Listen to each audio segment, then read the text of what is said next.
أعوذ بالله من الشيطان الرجيم.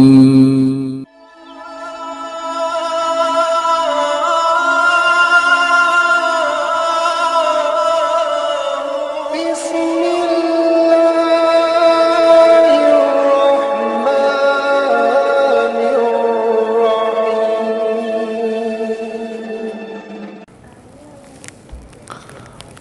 الحمد لله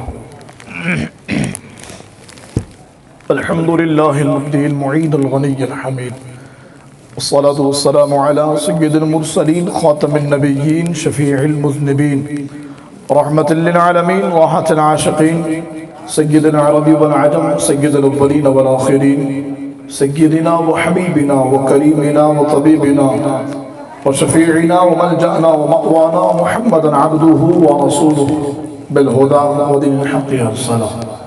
أما بعد فأعوذ بالله من الشيطان اللعين الرجيم. بسم الله الرحمن الرحيم. فقد قال الله تعالى في الكلام المجيد والفرقان الحميد: بسم الله الرحمن الرحيم، وللآخرة خير لك من الأولى. قال الله تعالى في شان حبيبه: إن الله وملائكته يصلون على النبي يا أيها الذين آمنوا صلوا عليه وسلموا تسليما. درود پاک پڑھیے: الصلاة والسلام عليك يا سيدي يا رسول الله، الصلاة والسلام عليك يا سيدي يا حبيب الله، الصلاة والسلام عليك يا جد الحسن والحسين وعلى آلك وأصحابك يا خاتم النبيين. مولاي صل وسلم دائما أبدا على حبيبك خير الخلق كلهم. يا رب بالمصطفى بلغ مقاصدنا واغفر لنا ما مضى يا واسع الكرم. يا أكرم الخلق ما لي من ألوذ به سواك عند حلول الحادث العمم. فإن من جودك الدنيا وضرتها ومن علومك علم اللوح والقلم. ثم رضى عن أبي بكر وعن عمر وعن علي وعن عثمان ذي الكرم. رب صل وسلم دائما سرمدا على حبيبك خير الخلق كلهم. لي خمسة لطفي بها حذر الوباء الحاطمة: المصطفى والمرتضى وابناهما والفاطمة. کیا بات رضا اس چمنستان کرم کی، کیا بات رضا اس چمنستان کرم کی. زہرا ہے کلی جس میں حسین و حسن پھول، مزرعہ چشت و بخارا ہو عراق و اجمیر. کون سی کشت ہے جہاں برسا نہیں جھالا تیرا. نبوی بھی علوی فصل بطولی گلشن، حسنی پھول اور حسینی ہے مہکنا تیرا. میری قسمت کی قسم کھائیں سگانے بغداد، ہند میں بھی ہوں تو دیتا رہوں پہرا تیرا. رات کے شہر میں کرتے نہیں تیرے خدام، اور بعد کے شہر سے لیتا نہیں دریا تیرا. نصیب نہ بھی پڑھیں تو کم از کم سامنے والے کو یہ احساس ضرور دلائیں کہ آپ تک اس کی بات پہنچ رہی ہے. نثار تیری چہل پہل پر ہزار عیدیں ربیع الاول، سوائے ابلیس کے جہاں میں سبھی تو خوشیاں بنا رہے ہیں. زمانے بھر کا یہ قاعدہ ہے کہ جس کا کھانا بولیے زمانے بھر کا یہ قاعدہ ہے کہ جس کا کھانا. میں نے پوچھا بھائی محفل کے حوالے سے انہوں نے کہا حضور کا میلاد ہے. وہ حضور کی بات ہے، انہیں جانا انہیں مانا، نہ رکھا غیر سے کا. وہ حضور کا میلاد ہے. کیوں؟ خوشی، شادی، بیاہ، غم، پریشانی، علم، آزمائش، امتحان، اور ہر ایک موقع پہ حضور کا میلاد کا پیغام سنو کیا ہے، فکر دیکھو کیا ہے، سوچ کا مرکز دیکھو کیا ہے. زمانے بھر کا یہ قاعدہ ہے کہ جس کا کھانا. لوگ آج چوروں لٹیروں کی باتیں کر رہے ہیں، لوگوں کو پتہ ہے سرٹیفائیڈ چور ہے، پھر بھی لوگ فیور کر رہے ہیں. اس لیے کہ زمانے بھر کا یہ قاعدہ ہے کہ جس کا کھانا اسی کا گانا. تو نعمتیں جن کی ہم کھا رہے ہیں انہی کے ہم گیت گا رہے ہیں. نعمتیں جن کی ہم کھا رہے ہیں انہی کے ہم گیت گا رہے ہیں۔ میں تیرے صدقے زمین طیبہ فدا نہ کیوں تجھ پہ ہو زمانہ، کہ جن کی خاطر بنا زمانہ وہ تجھ میں آرام پا رہے ہیں۔ قبر میں اپنی جب ان کو پاؤں پکڑ کے دامن مچل ہی جاؤں، جو دل میں رہ کر چھپے ہوئے تھے وہ آج جلوے دکھا رہے ہیں۔ نصیب چمکے ہیں فرشیوں کے کہ عرش کے چاند آ رہے ہیں، جھلک سے جن کی فلک ہے روشن وہ شمس تشریف لا رہے ہیں۔ اللہ رب العالمین جل وعلا کی حمد و ثنا اور نبی کریم صاحب تکریم باعث تخلیق ارض و سما حضور سرور انبیاء جناب احمد مجتبی محمد مصطفیٰ صلی اللہ علیہ وآلہ وسلم کے دربار گوہربار میں ہدیہ درود و سلام عرض کرنے کے بعد تمام تعریفیں اللہ جل وحدہ لا شریک کے لیے ہیں، جس نے ہمیں اور آپ کو آج کی اس بابرکت محفل میں شرکت کا موقع عطا فرمایا۔ ہمارے دانش بھائی کے گھر کی یہ محفل ہے، عرفان بھائی اور حمیر کے علاوہ دیگر احباب اور آپ تمام حاضرین و سامعین یقیناً مبارکباد کے مستحق ہیں کہ آپ کو اللہ تعالیٰ نے اس ذکر کو کرنے کی سعادت عطا فرمائی ہے کہ جس ذکر کو اللہ تعالیٰ نے قیامت تک کی بلندی عطا فرمائی ہے۔ لیکن کئی بار ایسا ہوتا ہے کہ ہم کسی قابل نہیں ہوتے، مثال کے طور سے کسی بندے نے کوئی آرٹیکل لکھا، اس کا آرٹیکل کون دیکھے گا، کون پڑھے گا، اس کو کوئی ویلیو حاصل نہیں ہے، لیکن اس آرٹیکل کو اس نے کسی ایک بڑے مشہور رائٹر کے کسی کتاب کا حصہ بنا دیا تو اس کا آرٹیکل بھی مشہور ہو گیا۔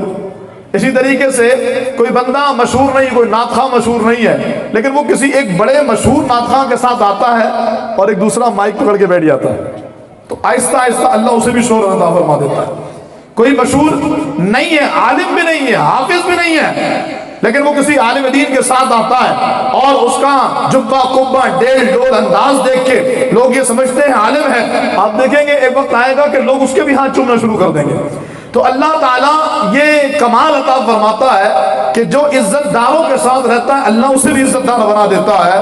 یہ تو دنیا والوں کی مثال ہے۔ تو جس ذکر کو اللہ نے قیامت تک کے لیے بلند فرمایا، وَرَفَعْنَا لَكَ ذِكْرَكَ، قیامت تک کے لیے بلند ہے، اور قرآن کہتا ہے وَلَلْآخِرَةُ خَيْرٌ لَكَ مِنَ الْأُولَىٰ، پیارے آپ کی ہر آنے والی گھڑی آپ کی پچھلی گھڑی سے بہتر ہے۔ یعنی ہر گزرنے والا وقت ذکر بڑھ رہا ہے، شان بڑھ رہی ہے، مقام بڑھ رہا ہے۔ فرمایا یہ وہ ذکر ہے جس کی بلندی اور اس کی انتہا مقام محمود ہے۔ تو اگر کوئی اس ذکر کو اپنا وظیفہ بنا لے تو اللہ تعالیٰ اسے بھی اپنے محبوب کے صدقے بلندی عطا فرما دیتا ہے، اسے بھی عروج عطا فرما دیتا ہے۔ تو اللہ کا فضل ہے، اللہ تعالیٰ نے ہمیں ایک ایسے اپنے محبوب علیہ السلام کے ذکر کی محفل میں آنے کی اور شرکت کی سعادت عطا فرمائی ہے۔ اب جو غور طلب بات ہے وہ یہ ہے کہ یہ جو رسول اللہ صلی اللہ تعالی علیہ وآلہ وسلم کے میلاد شریف کا اہتمام یا حضور کے ذکر کی محفل اور یہ جو سارا انتظام و انسلام اور سرکار کی آمد کے تذکرے یہ جو ہم کرتے ہیں تو کیا صرف ہم ہی کرتے ہیں یا ہم سے پہلے بھی کہیں ہوتا رہا ہے؟ تو میں آپ کو پوری ذمہ داری سے عرض کروں، ہم تو وہ لوگ ہیں نا جن پر احسان ہوا ہے، ہم تو وہ لوگ ہیں جن پر انعام ہوا ہے، یعنی ہم حضور کے امتی ہیں، ہم پر تو انعام ہوا ہے، اور اتنا بڑا انعام کہ اللہ نے بن مانگے حضور کا امتی بنا دیا۔ بولیے نا سبحان اللہ۔ اللہ کا یہ جملہ سمجھ میں آئے، اللہ تعالیٰ نے بن مانگے، بلکہ میں تو کہوں ہم دنیا میں پیدا ہوئے نہیں تھے، اللہ نے حضور کا امتی بنا دیا۔ آپ دیکھیے اگر کوئی بچہ ماں کے شکم میں ہو اور شکم میں ہی انتقال کر جائے، اللہ نہ کرے، اس کی پیدائش نہ ہو، وہ انتقال کر جائے، اس کی ولادت ہو تو وہ مرا ہوا ہو، اس کے باوجود قیامت میں وہ حضور کا امتی کہلائے گا۔ تو کہنے کا مقصد یہ ہم تو پیدا ہو گئے، لیکن اگر ہمارا انتقال بھی ماں کے شکم میں ہوتا تو اللہ تعالیٰ نے ہمیں بھی حضور کا امتی بنا دیا تھا۔ تو میں یہ کہنے میں حق بجانب ہوں کہ اللہ کا فضل دیکھو، اللہ کا انعام دیکھو، اللہ کا احسان دیکھو، اللہ تعالیٰ نے جن کو وہ مقام اور مرتبہ عطا فرمایا کہ انبیاء جن کی امت میں آنے کی دعائیں کریں، اللہ تعالیٰ نے ہمیں بن مانگے ان کو امتی بنا دیا۔ میری خوش قسمتی میں تیرا امتی۔ کتنا بڑا رب کا فضل ہے، کتنا بڑا اللہ کا احسان ہے کہ اللہ تعالیٰ نے جن کے لیے کائنات بنائی اور جو وجہ تخلیق کائنات ہیں جن کے بارے میں خود اللہ فرماتا ہے لولاک لما اظہرت الربوبیہ، اے میرے محبوب اگر میں تجھے پیدا نہ کرتا تو اپنا رب ہونا بھی ظاہر نہ کرتا۔ اللہ فرماتا ہے، حدیث قدسی ہے، میں چھپا ہوا خزانہ تھا، میں پوشیدہ خزانہ تھا، مجھے کوئی نہیں جانتا تھا، میں نے چاہا مجھے جانا جائے تو محبوب میں نے تجھے پیدا کر دیا۔ اور تیری وجہ اگر کائنات بنائی ہے تو اللہ تعالیٰ فرماتا ہے کہ محبوب اگر تجھے پیدا نہ کرتا تو اپنا رب ہونا بھی ظاہر نہ کرتا. یہ سرکار کی شان ہے. اور اللہ تعالیٰ کا فضل دیکھیے, اللہ کا احسان دیکھیے, اللہ کا انعام دیکھیے کہ اللہ نے بن مانگے ہمیں حضور کو امتی بنا دیا. اسی لیے جب اتنی بڑی شان ملی, اتنا بڑا مقام ملا, اتنا بڑا فضل ہوا, تو اللہ تعالیٰ کا کرم یہ ہے کہ اللہ تعالیٰ نے اتنے بڑے فضل پر ہمیں اپنے محبوب کے ذکر کی توفیق عطا فرمائی. لیکن میں یہ کہنا چاہ رہا ہوں کہ کیا صرف ہم ہی حضور کا ذکر کر رہے ہیں؟ تو نہیں جناب, ہم تو حضور کے امتی ہیں. پھر میری وہی پہلے والی بات کہ ہم تو پیدا ہونے سے پہلے ہی حضور کے امتی ٹھہرے نا. لیکن وہ کہ جو حضور کے آنے سے پہلے چلے گئے, جو حضور کے آنے سے پہلے گزر گئے, جو حضور کے آنے سے پہلے دنیا سے چلے گئے, اللہ تعالیٰ نے اپنے محبوب کا ذکر اور چرچا ان سے بھی کروایا. علامہ ابن حجر اسقلانی رحمہ اللہ نے ایک حدیث پاک کے ایک روایت لکھی, بڑی خوبصورت روایت ہے. آپ فرماتے ہیں کہ سرکار علیہ السلام کی ولادت سے 1000 سال پہلے یمن کا ایک بادشاہ تھا جس کا نام تھا تبا. اس بادشاہ نے پوری دنیا میں سیر کرنے کا ارادہ کیا, جیسے آج ہم ورلڈ ٹور کرتے ہیں نا, ایسے ہی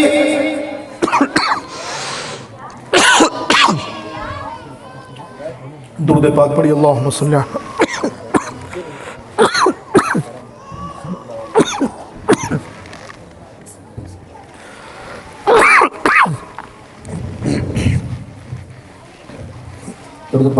صلی اللہ علی محمد صلی اللہ علیہ وسلم, صلی اللہ علی محمد صلی اللہ علیہ وسلم. درود پاک پڑھی. اللہم صلی علی سیدنا و مولانا محمد معدن الجود والکرم. یہ جو درود پاک پڑھتے ہیں نا, اس کا مطلب یہ ہوتا ہے کہ اللہ کی رحمتیں بڑھیں. پڑھیے درود پاک. اللہم صلی علی سیدنا و مولانا محمد معدن الجود والکرم وعلی آلہ وصحبہ وبارک وسلم وصلو علیہ. میں یہ عرض کر رہا تھا کہ تبا بادشاہ تھا, اس نے سوچا پوری دنیا کی سیر کی جائے. تو وہ اپنے سیر پر نکلا اور اپنے ساتھ بہت بڑا لشکر لے کر نکلا. اس کے لشکر میں 400 علماء بھی موجود تھے. مختلف ملکوں میں, مختلف شہروں میں قیام ہوتا رہا, اور کرتے کرتے بہت طویل حدیث پاک ہے. میں اگر بیان کروں اس پوری حدیث پاک کو تو پوری حدیث 3 گھنٹے میں بیان ہوگی, اتنی طویل حدیث ہے. لیکن میں آپ کو صرف مختصر کر کے جو پوائنٹ ہے اس پوائنٹ کے مطابق عرض کروں کہ اللہ تعالیٰ نے اس کو توفیق دی, جو پوری دنیا کی سیر کی. آخر میں مکہ مکرمہ پہنچا, اور پھر اس کی بھی ایک تفصیل ہے. اس کے بعد یہاں سے اس نے کوچ کرنے کا حکم دیا, اور جو مدینے کا پورا نام یثرب تھا وہاں پہنچے مکہ پاک سے سفر کرتے ہوئے. وہاں بھی کچھ دن رہے. اس کے بعد بادشاہ نے ارادہ کیا کہ اب یہاں سے بھی آگے کا سفر شروع کیا جائے. لیکن جب بادشاہ نے رخت سفر باندھنے کا حکم دیا تو عجیب بات سامنے آئی. یمن سے نکلے اور ملکوں گھومتے ہوئے, مکہ پاک ہوتے ہوئے, قبلہ کعبہ معظمہ کی زیارت کرتے ہوئے یہ لوگ پہنچتے ہیں مدینہ الرسول, جو اس وقت یثرب تھا. حضور کی ولادت سے 1000 سال پہلے کی بات ہے. تو اب جب یہاں سے نکلنے کا ارادہ کیا تو تبا بادشاہ کو بتایا گیا کہ بھائی علماء جو 400 ہمارے ساتھ آئے ہیں انہوں نے یہاں سے جانے سے انکار کر دیا. وہ کہتے ہیں ہم یہاں سے نہیں جائیں گے. بادشاہ نے علماء کو بلایا, کہا حضور کیا بات ہے, آپ ہر جگہ میرے ساتھ ساتھ رہے تو یہاں قیام کرنے کی وجہ کیا ہے؟ ہم تو پیچھے ایک بڑا عظیم مکہ پاک کعبہ مشرفہ چھوڑ کر آئے ہیں, آپ وہاں نہیں رکے, یہاں کیوں رکے ہیں؟ تو بڑے عالم انہوں نے کتاب کھولی, انہوں نے کہا حضور ہمیں یہ بتایا گیا ہے کہ اللہ کے جتنے نبی ہیں جناب آدم سے لے کر جناب عیسیٰ علیہ السلام تک, وہ سارے جس نبی کے بارے میں بتاتے آئے ہیں نا, وہ نبی اسی مدینے میں آئیں گے. وہ اسی شہر میں آئیں گے. کوئی قصے کہانی نہیں, کوئی ضعیف روایت نہیں, بعد میں مجھ سے حوالہ بھی لے لیجئے گا. میں بالکل ذمہ داری سے یہ بات بتانا چاہ رہا ہوں, کتنا ذوق افزا یہ واقعہ ہے کہ 400 علماء نے کہا حضور ہم یہاں سے نہیں جائیں گے, کیونکہ ہمیں پتہ لگا ہے کہ یہی وہ جگہ ہے جو امام الانبیاء خاتم المرسلین صلی اللہ علیہ وسلم کی ہجرت گاہ ہے, اور یہیں آگے آپ ہجرت کریں گے اور یہیں پر آپ کا وصال ہوگا. تو اب ہم نہیں جائیں گے. گویا وہ کہہ رہے میں چھوڑ کے آقا کا مدینہ نہیں جاتا, نہیں جاتا. تو میں نے کہا اچھا اگر ایسی بات ہے تو میں بھی نہیں جاؤں گا. بولیے نا سبحان اللہ. اگر ایسی بات ہے تو میں بھی نہیں جاؤں گا. بادشاہ بھی وہیں رک گیا. وقت گزرتا گیا, مہینے دنوں میں, دن ہفتوں میں, ہفتے مہینوں میں, اور پھر یہ سال میں تبدیل ہو گئے, لیکن سرکار نہیں آئے, کیونکہ حضور کے آنے سے 1000 سال پہلے کی بات ہے. تو اب جب کافی وقت گزر گیا تو تبا نے کہا, علماء کو جمع کیا, کہا حضور ریاستی ذمہ داریاں ہیں وہ ادا کرنی ہے, ورنہ میں بھی یہ چاہتا تھا کہ میں ان کو تو دیکھوں جن کے لیے رب نے کائنات بنائی ہے. وہ چہرہ کتنا حسین ہے, وہ محبوب کیسا خوبصورت اور کیسا عظیم ہے کہ جس کے لیے رب نے کائنات بنائی ہے. تو میں یہ چاہتا تھا کہ میں اس کی زیارت کروں, لیکن حضور ریاستی ذمہ داریاں ہیں, مجھے جانا پڑے گا. کیا کیا تبا نے؟ انہوں نے گھر بنوائے یثرب میں. میں یثرب بار بار اس لیے کہہ رہا ہوں تاکہ ذہن ادھر جائے جو حضور کے آنے سے پہلے ہیں, ورنہ اگر کوئی بغیر کسی وجہ کے مدینے کو یثرب کہے نا, حضور فرما دے جس نے مدینے کو ایک بار یثرب کہا اس کو چاہیے کہ 3 بار مدینہ کہے. جو ایک بار مدینے کو یثرب کہے اس کو چاہیے کہ اللہ سے استغفار کرے کہ اس نے مدینے کو یثرب کیوں کہا, وہ تو میرا مدینہ ہے. اب جناب تبا نے یہ کہا کہ حضور میں رہائش گاہ بنواتا ہوں. تبا نے گھر بنوائے اور علماء کی شادیاں کروائی اور کہا آپ یہاں رہیے, آپ کی اولادیں ہوں گی. آپ نہیں, آپ کی اولادیں, وہ نہیں ان کی اولادیں, وہ نہیں ان کی اولادیں. کوئی تو ایسا وقت آئے گا نا جب وہ محبوب آئے گا اور ہم نہیں تو ہماری نسلیں اس محبوب کا استقبال کریں گی. ہم نہیں تو ہماری نسلیں اس محبوب کا دیدار کریں گی. علماء بڑے خوش ہوئے, کہا ٹھیک ہے حضور آپ جائیے, ہم یہاں پر. کہا نہیں نہیں ایک اور کام رہ گیا, اب توجہ کیجئے گا. میں جب بھی بار بار کہہ رہا ہوں یہ کوئی قصے کہانی نہیں ہے, اتنا ذوق افزا واقعہ ابن حجر اسقلانی نے لکھا. آپ فرماتے ہیں پھر جناب تبا نے ایک ڈبل سٹوری گھر تعمیر کیا, گراؤنڈ پلس 1. اس دور میں نہیں ہوا کرتے تھے, اس دور میں کچے مٹی کے مکانات ہوتے تھے, لیکن آپ نے جدید معماروں کو بلوا کر کے اور بہت ہی ماہر معماروں کو بلوا کر کے ایک گراؤنڈ پر گھر بنایا اور اس کے اوپر ایک فرسٹ فلور پر ایک خوبصورت سا گھر بنایا. اور بڑے علامہ صاحب سے کہا حضور یہ گھر ان کے لیے ہے جن کے لیے سارا اہتمام ہے. جب وہ آئے تو میری طرف سے عرض کیجئے گا حضور آپ کا ایک عاشق گزرا ہے, اس نے یہ گھر آپ کے لیے بنایا ہے, محبوب آپ اس گھر میں جلوہ فرما ہو جائے. وقت گزرنے لگا, تبا نے رخت سفر باندھا, لیکن جاتے جاتے عشق کا طوفان تھا جو اب کسی طرح تھمنے کو تیار نہیں تھا. اس کو حضور سے اندیکھی محبت ہو گئی تھی, وہ حضور کے عشق میں ڈوب گیا تھا. تو اس نے ایک خط منگوایا, کاغذ منگوایا, قلم منگوایا, خط لکھوایا کہ یہ خط یمن کے بادشاہ تبا کی طرف سے کائنات کے بادشاہ, کائنات کے والی, امام الانبیاء خاتم المرسلین جناب محمد رسول اللہ کی طرف ہے. سرکار کے نام خط لکھا اور لکھتا کیا ہے, اے اللہ کے نبی میں آپ سے بہت پیار کرتا ہوں, مجھے نہیں معلوم آپ کب یہاں آئیں گے, میں نے بڑا انتظار کیا لیکن اب مجھے جانا پڑے گا, لیکن جب بھی آپ آئیں تو مجھے اپنی غلامی میں ضرور قبول کیجیے گا اور میری محبت کو اپنی بارگاہ سے سند عطا فرمائیے گا. خط لکھا, بند کیا, سونے کی مہر لگائی اور بڑے علامہ صاحب کو بلایا اور کہا حضور یہ خط لیجئے, اور جب وہ آئے نا جن کا ذکر توریت, انجیل, زبور اور ساری کتابوں میں ہے, ان کو یہ خط میری طرف سے پیش کیجیے گا. وقت گزر گیا بھائی, 1000 سال کی بات تھی.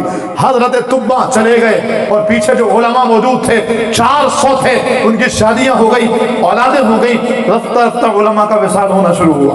1000 سال تک ساری دنیا سے چلے گئے, ان کے بعد ان کی نسلیں چلی گئی, ان کے بعد ان کی نسلیں چلی گئی, کئی نسلیں چلی گئی, 1000 سال گزر گئے. اور پھر وہ وقت آیا جب مدینے کی گلیوں نے میرے محبوب کے قدموں کا بوسہ دیا. وہ مدینہ جو یثرب تھا, جس کی جگہ کو بیماریوں کی جگہ کہا جاتا تھا, جیسے ہی قدم مصطفیٰ نے, قدم مصطفیٰ کا مدینے کی مٹی نے بوسہ لیا, شان یہ ہو گئی تربت ارضنا یشفی سقیمنا باذن ربنا، حضور فرماتے ہیں میرے مدینے کی مٹی بیماروں کو شفا دیتی ہے۔ کسی نے کہا نہ ہو آرام جس بیمار کو سارے زمانے سے اٹھا لے جائے تھوڑی خاک ان کے آستانے سے۔ اور میں آپ سے عرض کروں، میں 2019 میں مدینہ پاک گیا تو میرے ایک دوست کو ایک ایسا مرض ڈائگنوز ہوا تھا کہ ڈاکٹر نے کہا اس کا علاج بھی بہت مہنگا ہے، لیکن جو رپورٹس اس کے مطابق آپ 4 6 8 10 1 سال 10 مہینے یا 1 سال سروائیو کر سکیں گے، پھر آپ کا انتقال ہو جائے۔ انہوں نے مجھے بتایا شاہ جی ذمہ داریاں بڑی ہیں میرے اوپر اور میں چاہتا ہوں، انہوں نے اپنی خواہشات کا اظہار کیا۔ میں نے کہا چلو یار مدینے جا رہا ہوں، دعا بھی کروں گا کہ اگر خاک شفا مل جائے تو لے آئیے گا۔ میں مدینے گیا، اللہ کا فضل مجھے خاک شفا مل گئی، مدینے کی مٹی میں لے کر آ گیا۔ خدا کی قسم واللہ باللہ تاللہ، آپ کہیں گے میری ذمہ داری اورنگی ٹاؤن میں رہتے ہیں، میں ان سے ملاقات کرواؤں گا، وہ خود اپنی زبان سے آپ کو یہ بات بتائیں گے۔ عمران نام ہے ان کا، ان کو میرے دوست کو وہ میں نے خاک شفا دی، انہوں نے زمزم میں ڈالا، ہلایا اور میرے سامنے پی لیا۔ اس کے 1 ہفتے بعد جا کے ٹیسٹ کرایا، ڈاکٹر نے کہا کیا کیا ہے، مرض تو ہے ہی نہیں۔ اور اس واقعے کو آپ دیکھیں 4 سال ہو چکے ہیں بحمداللہ تعالی، اور اب وہ پہلے سے زیادہ ایکٹیو بھی ہیں اور پورا سارا کام، ساری ذمہ داری، گھر کے سارے کام اور ذمہ داری انجام دے رہے ہیں۔ میں یہ عرض کر رہا ہوں کہ سرکار مدینے آئے، دوبارہ وہیں چلیے، حضور مدینے آئے تو آپ دیکھتے ہیں کہ رسول اللہ صلی اللہ تعالی علیہ وسلم کے مدینے میں استقبال ہوا۔ کس قبیلے نے استقبال کیا؟ بنو نجار قبیلے کی بچیوں نے، سب نے کیا لیکن بنو نجار قبیلے کی بچیوں نے استقبال کیا۔ اور وہ طلع البدر علینا من ثنیات الوداع وجب الشکر علینا ما دعا للہ داعی۔ ابن حجر لکھ گئے، فرمایا کمال ہو گیا جی، جو حضور کے استقبال کے لیے 1000 سال بیٹھے تھے، رب نے انہی کی اولادوں کو حضور کے استقبال کی سعادت عطا فرمائی۔ نعرہ تکبیر، نعرہ رسالت، نعرہ حیدری، علماء اہل سنت۔ بنو نجار قبیلہ یہ وہی ہے کہ جو 400 علماء میں سے ایک علامہ صاحب کی اولاد سے قبیلہ چلا تھا، یہ وہی قبیلہ تھا۔ ابھی آگے سنیے، بات آگے مزید ذوق افزا اور پر لذت ہے۔ جناب ابن حجر اسقلانی نے لکھا کہ جب سرکار مدینے آئے، بڑا مشہور واقعہ ہے، میں تفصیل میں نہیں جا رہا، آپ سب جانتے ہیں، میں صرف اشارہ دوں گا، آپ بات سمجھیں گے۔ سرکار جب مدینے آئے تو سب نے چاہا کہ حضور میرے گھر چلیں، میرے گھر چلیں، اور 1000 سال پرانی بات ہے نا۔ تو آج جدید ذرائع میں اور ذرائع ابلاغ اتنے مضبوط ہیں، اس کے باوجود اگر کوئی بات 100 سال پرانی بھی ہو تو وہ بھی لوگوں کو یاد نہیں رہتی، چل جائے کہ 1000 سال پہلے، اور وہ بھی حضور کی آمد سے 1000 سال پہلے، تو باتیں لوگوں کو بھول گئی تھی۔ اب سب نے چاہا کہ سرکار ان کے گھر پہ رہے، لیکن جب لوگوں نے اونٹنی کی مہار پکڑی تو سرکار نے کیا کہا؟ بخاری کی حدیث کہتی ہے خلو سبیلہا فإنہا مامورۃ، فرمایا میری اونٹنی کو چھوڑ دو، اس کو بتا دیا گیا کہاں جانا ہے، اس کو پتا ہے کہاں جانا ہے۔ اونٹنی 3 مرتبہ بیٹھی اور 3 مرتبہ اٹھی۔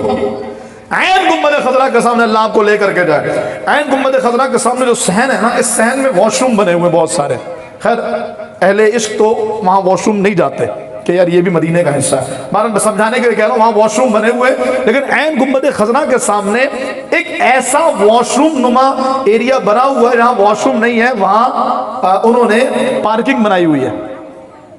یہ وہی جگہ ہے جہاں اونٹنی آ کر بیٹھی تھی، وہاں آج بھی واش روم نہیں ہے۔ بلکہ میں اور آسان کروں، آپ نے ویڈیو دیکھی ہوگی جس میں لوگ لفٹ سے اوپر آتے ہیں، لفٹ کھلتی سامنے گنبد خضرا نظر آتا ہے۔ ایگزیکٹلی یہ وہی جگہ ہے جہاں سرکار کی اونٹنی 3 مرتبہ بیٹھی، ہر بار اٹھایا گیا کہ اب دیکھیں کہاں بیٹھی، اور ہر بار اونٹنی گھوم پھر کے دوبارہ وہیں آ کر کے بیٹھی۔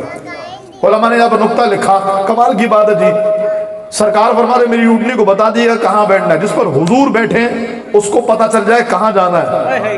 تو جو حضور کے کاندھے پر بیٹھے اس حسین کو کربلا میں نہیں پتا تھا کہ کہاں جانا ہے، تو سرکار کے گھرانے کی شان بھی پتا لگی، سرکار فرمایا اس کو معلوم ہے کہاں جانا ہے۔ اب جو بات ہے وہ مزید خوبصورت ہے، اونٹنی بیٹھی، کہاں بیٹھی آپ خود بتائیں گے، کس کے گھر پہ بیٹھی تھی؟ آئے ہائے ہائے، سو بولیے سبحان اللہ، ابو ایوب انصاری کے گھر بیٹھی تھی۔ ابو ایوب انصاری کا گھر کیسا تھا؟ گراؤنڈ پلس، کچھ یاد آ رہا ہے؟ حضرت طبہ کی تیاری اور یہاں یہ گھر اور اونٹنی کا بار بار گھوم کے وہیں بیٹھنا۔ ابو ایوب انصاری سے حضور نے کہا ابو ایوب ایسا کرو تم اوپر والے فلور پہ چلے جاؤ، میں نیچے رہتا ہوں تاکہ جب لوگ مجھ سے ملنے آئیں گے تمہیں تمہارے گھر والوں کو پریشانی نہ ہو. کہا ٹھیک ہے آقا. آپ اوپر چلے گئے. پھر کیا ہوا؟ اچانک رات میں خیال ابو ایوب یہ کتنی بڑی بے ادبی ہے, اللہ کا نبی نیچے اور تو اوپر. کہا نہیں ایسا نہیں ہو سکتا. اپنی بیوی کو اٹھائے ایک کونے میں بیٹھ گئے, پوری رات گزار دی. صبح دیکھا ابو اوپر چلے جائیے. سرکار نے فرمایا ابو ایوب میں نے کہا نیچے سہولت ہے. یا رسول اللہ پوری رات نہیں سو سکا اس خیال میں کہیں اسی جگہ پر میں تو نہیں جہاں اللہ کے نبی آرام فرما. سرکار نے پھر قبول فرمایا, سرکار اوپر چلے گئے. خوبصورت بات وہی آ گئی, حضرت قطبہ نے جاتے جاتے سب کو گھر بنوا دیے, سب کی شادیاں کروا دی. ایک اسپیشل گھر بنوایا گراؤنڈ+1 اور کہا جب وہ آئے نا تو ان سے کہنا کہ محبوبہ آپ کے عاشق نے آپ کے لیے گھر بنایا, ذرا یہاں پر جگہ فرما ہو جائے. لوگ بات بھول گئے لیکن اللہ اپنے محبوب کی محبت میں کیے گئے عمل کو فراموش نہیں فرماتا. اللہ رب العالمین نے اس بات کو اس طرح واضح فرمایا کہ اونٹنی کو بتا دیا گیا کہاں بیٹھنا ہے, وہ تینوں بار جا کے ابو ایوب انصاری کے گھر پہ بیٹھتے. اب یوں سرکار وہاں بیٹھ گئے اور وہ جو خط تھا جو بڑے علامہ صاحب کے پاس تھا, چونکہ ابو ایوب انصاری بھی یہ انہی علماء کی اولاد میں سے, اور میں نے ایک جگہ پڑھا کہ جو ہمارے کاسٹ ہوتی ہے سید ہے, صدیقی ہیں, انصاری ہیں, جو انصاریوں کا سلسلہ نسب ہے نا وہ جناب ابو ایوب انصاری سے چلتا ہے. اس اعتبار سے یہ سعادت مندی ہے کہ وہ 400 علماء جو مدینے میں آ کر حضور کے استقبال کے لیے یہی رہ گئے, انہی 400 علماء میں ابو ایوب انصاری ہے اور انہی کی اولادوں سے آگے جا کے انصاری سلسلہ چلتا ہے. تو لیکن اللہ کی بارگاہ میں انصاری ہو, سید ہو, صدیقی ہو یا کوئی بھی ہو, پٹھان ہو, کوئی بھی ہو, اللہ نے فرمایا ان اکرمکم عند اللہ اتقاکم, اللہ کے نزدیک بزرگ وہ ہے جو متقی ہے. معیار قربت اور اللہ کی بارگاہ میں کوئی سید ہونے کی وجہ سے جنت میں نہیں جا رہا, کوئی انصاری ہونے کی وجہ سے نہیں جا رہا, کوئی پٹھان ہونے کی وجہ سے نہیں جا رہا, بلکہ اللہ کی بارگاہ میں مقرب اپنے عبادت اور اللہ کی رضا والے کاموں کی وجہ کر جا رہا ہے. تو یہ جو ہمارے تفاقر ہے میں یہ سب یہی رہ جانا ہے. کام وہاں علم اور اللہ کی بارگاہ میں کیے گئے نیک اعمال آنے ہیں. اب جو 400 علماء تھے ان میں جو بڑے حضرت صاحب, بڑے علامہ صاحب تھے, ان کے پاس وہ خط تھا جناب طبہ کا. اب وہ خط ایک کے پاس تھا جن کا نام تھا ابو لیلہ. ابو ایوب انصاری دوسرے, ابو لیلہ یہ. ابو لیلہ کے پاس خط تھا. ان کو یاد آیا ہمارے اجداد نے کہا تھا وہ آئیں گے جن کے لیے اللہ نے کائنات بنائی ہے, تو یہ خط ان کو پیش کرنا, لیکن یہ تو پتہ ہی نہیں ہے کہ ان کی نشانی کیا ہوگی. کہا چلو چل کے دیکھتا ہوں, اگر نشانی ہوئی تو خط پیش کروں گا. ابھی جیسے ہی دروازے سے انٹر ہوئے سرکار نے دیکھا, فرمایا انت ابو لیلہ, تو ہی ابو لیلہ. حیران ششدر رہ گئے, یا رسول اللہ آپ کو کیسے پتا میں ابو لیلہ ہوں؟ فرمایا مجھے اور بھی معلوم ہے, جلدی سے لا وہ خط دے جو میرے عاشق نے لکھا ہے. اللہ اکبر کبیرہ, ہجرے نبی میں آ کہاں بھی ایسر گئی, تڑپے جو ہم یہاں تو مدینے خبر گئی. اللہ اکبر.